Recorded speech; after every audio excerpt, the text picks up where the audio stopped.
Hai, bagi kalian yang baru datang ke channel ini, perkenalkan, aku Nandi Rahman, seorang content creator, filmmaker Shinobi, dan juga menyukai segala yang berbau teknologi dan minimalism. Semakin kesini, semakin banyak orang yang tertarik, bahkan yang sudah menjalaninya, dan bahkan juga ada yang membahasnya juga dalam bentuk konten YouTube ataupun podcast atau apapun, termasuk aku tentunya. Dan sampai saat ini, gaya hidup ini juga menjadi semakin mainstream. Minimalist called minimalism. Karena semakin banyak orang yang tertarik dengan gaya hidup ini, bahkan sudah menjalaninya, dan juga bahkan banyak banget yang ngebahas tentang topik ini di berbagai macam platform. Dan sampai saat ini malah jadi semakin mainstream. Jadi saat ini aku memutuskan untuk tetap melanjutkannya. Tentu saja. Dengan semakin banyak orang yang membahas tentang gaya hidup ini dan juga menjalani gaya hidup ini, bagiku pribadi ini cukup membuktikan bahwa gaya hidup minimalism itu sangat menarik dan bisa memberikan efek-efek positif bagi orang yang menjalaninya. Aku jadi ingat salah satu quote yang aku dapatkan pada saat nonton anime beberapa waktu yang lalu, yang berjudul Haikyuu. Yang kalau nggak salah bunyinya, untuk memulai sesuatu kita nggak membutuhkan motivasi yang tinggi, kita hanya membutuhkan rasa penasaran. Yaps, menurutku ini sangat tepat karena hampir semua hal yang masih aku lakukan sampai saat ini itu bermula hanya dari sebuah rasa penasaran. Mulai dari fotografi, videografi, journaling, YouTube ini, dan bahkan gaya hidup minimalism itu sendiri. Semuanya berawal dari rasa penasaran. Karena adanya rasa penasaran, pada akhirnya kita mulai mencari tahu dan juga mencoba untuk melakukannya. Dan setelahnya kita hanya perlu menyerahkan semuanya pada waktu dan juga proses. Apakah hal tersebut cocok bagi kita atau tidak. Kalau cocok, ya bagus, lanjutkan. Kalau misalnya enggak, ya udah, cari hal lain. Selama hal itu positif, mencoba hal-hal yang membuat kita penasaran, nggak akan ada yang melarang kok. Dimulai dari beberapa orang yang menjalani gaya hidup ini sebelumnya, yang bahkan mungkin belum menyadari bahwa itu adalah minimalism. Dan sampai sekarang terus berevolusi dan jadilah gaya hidup minimalism sekarang ini.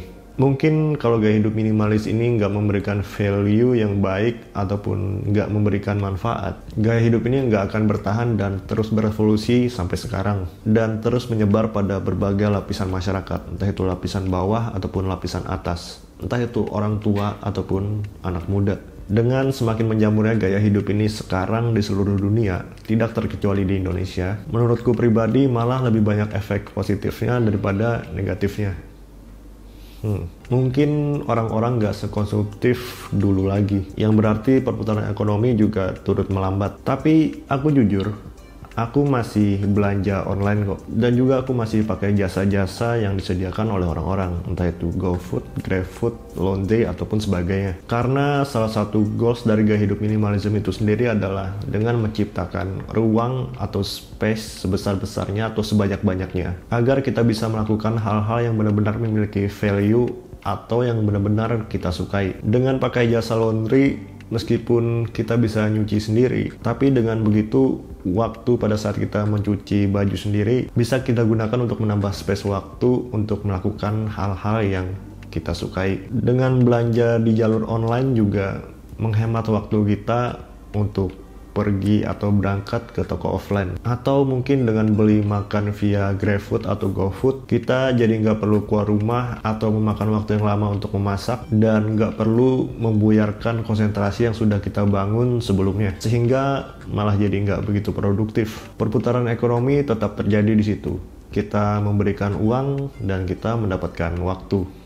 Karena waktu sangat berharga menurutku. Tapi bukan berarti terus-terusan seperti itu juga sih. Kalau misalnya punya waktu luang yang banyak, memasak juga menyenangkan kok. Dengan semakin menjamurnya gaya hidup minimalism ini, khususnya di Indonesia, semakin banyak orang yang jadi lebih peka terhadap warna dan juga desain rumah ataupun kamar mereka masing-masing. Bahkan aku juga jadi lebih peka terhadap desain ataupun warna karena gaya hidup ini. Banyak banget furnitur bahkan desain rumah yang memakai embel-embel minimalis. Meja minimalis, kursi minimalis, kasur minimalis, rumah minimalis, toilet minimalis, dan masih banyak lagi. Ya sebenarnya nggak apa-apa dan malah bagus. Ini membuktikan bahwa gaya hidup minimalism nggak cuma berpengaruh pada gaya hidup aja, tapi pada banyak aspek dalam kehidupan. Tentu aja nggak semua orang tertarik atau bahkan cocok dengan gaya hidup minimalis. Dan mungkin nggak sedikit juga orang yang menjadi seorang minimalis hanya untuk gaya-gayaan. Meskipun aku belum pernah menemukannya. Yang jelas, aku senang semakin banyak orang yang menjalani gaya hidup ini dan mendapatkan value yang positif karena menjalani gaya hidup ini. Bagi kalian yang udah menjalani gaya hidup minimalis selama ini, boleh banget kalian untuk share pengalaman kalian di kolom komentar di bawah. Dan videonya sampai sini aja. Terima kasih sudah menonton video ini sampai selesai. Stay safe, stay at home. Bye.